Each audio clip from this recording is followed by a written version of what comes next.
réouverture du musée d'ethnographie de l'Université Bordeaux-Ségalène en novembre 2010 témoigne de la reconnaissance de la dimension patrimoniale et historique des collections universitaires. L'histoire du musée est étroitement liée à celle de la faculté de médecine, inaugurée à Bordeaux en 1878. Peu après cette date, un véritable fonds de collections ethnographiques est constitué sous l'instruction de Paul-Louis Lemaire, premier conservateur du musée, appelé alors le Musée des pathologies exotiques et d'études coloniales. À cette époque, l'objet et la matière physique sont largement mobilisés dans l'enseignement. Les collections, communément appelées musées, étaient considérées comme de véritables banques de données matérielles, indispensables à la construction du savoir médical. Pendant près de 20 ans, les collections ethnographiques, dont la majorité est représentée par les objets asiatiques, s'étoffent grâce au réseau des correspondants du musée à l'étranger. Il n'en reste pas moins que l'essentiel d'un fonds de plus de 5000 objets est issu des pourparlers avec le Musée national d'ethnographie du Trocadéro. C'est ainsi que vers 1900, 4 wagons de collection sont transférés de la capitale et investissent les locaux du musée d'ethnographie de Bordeaux. Sur l'inventaire du transfert figure la collection des douanes chinoises, envoyée par l'administration coloniale en Chine à l'occasion de l'exposition universelle de 1878.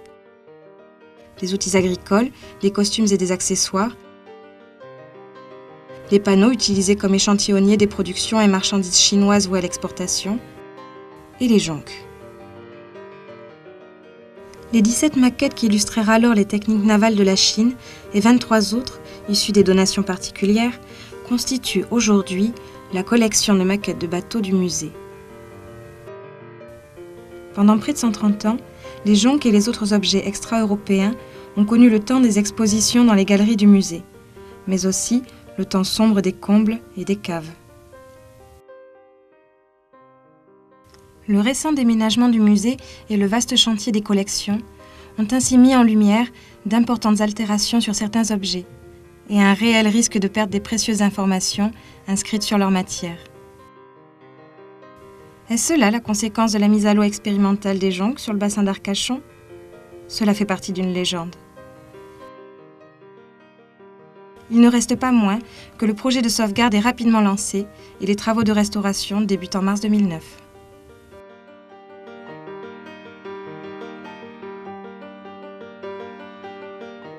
Pourquoi restaurer des collections universitaires ? Ce sont des collections nationales et l'université, en tant qu'institution dépositrice, a le devoir de prendre en charge la valorisation et la conservation de ces collections qui ont un intérêt scientifique important.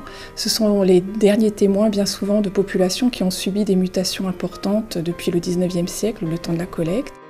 Elles ont aussi un intérêt documentaire réel en ce qu'elles permettent de documenter l'histoire de notre université, l'histoire des pratiques pédagogiques, l'histoire des institutions coloniales sur la région bordelaise notamment, l'histoire aussi évidemment des collectes scientifiques du mi-19e siècle jusqu'au tout début du XXe siècle.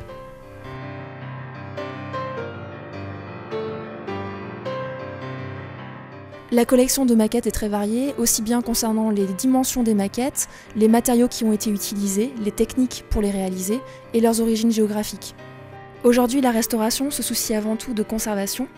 Elle se distingue de la réparation car on ne rétablit pas forcément l'usage d'un objet. Par exemple, un instrument de musique pourrait être restauré sans que l'on puisse en jouer par la suite. Elle se distingue aussi de la rénovation car on ne refait pas l'objet à neuf. La première étape d'une restauration est l'étude. On examine d'abord les matériaux et les techniques utilisées, les altérations et les traces d'usage de l'objet. La documentation complémentaire est aussi très utile pour comprendre le vécu des œuvres. Restaurer, c'est rendre sa lisibilité à l'œuvre. Par exemple, en réintégrant des taquets et des gréements manquants, on peut remettre en place les voiles et ainsi faire comprendre les techniques de navigation sur les jonques. Les interventions se font selon 3 principes. Le premier est celui de la conservation de la matière originale, le second celui de la stabilité. On cherche avant tout à stopper et à prévenir les processus de dégradation. Par exemple, dans les maquettes de bateaux, les clous qui se corrodent font craquer le bois. Il faut donc stopper la corrosion sans les retirer. Le dernier principe est celui de la réversibilité. Les interventions doivent être dans la mesure du possible réversibles pour faciliter de futures restaurations. Le nettoyage poursuit lui un double but. En supprimant la poussière, on supprime une source de dégradation importante. La poussière retient l'humidité, attire les micro-organismes et attire les insectes. Et par ailleurs, en nettoyant, on peut retrouver les décors, les polychromies originales et une iconographie qui apporte du sens aux œuvres. Cette diversité impose de s'associer à des compétences particulières. Par exemple, une restauratrice textile est intervenue pour restaurer la voile d'une des jonques. Des restaurateurs d'art graphique et de métal ont aussi été consultés.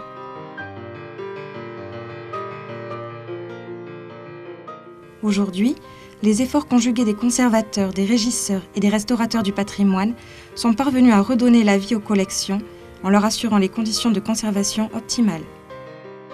Quant au musée, il ouvre de nouveau ses collections à l'étude et à la recherche documentaire et poursuit ses missions de diffusion de la culture scientifique.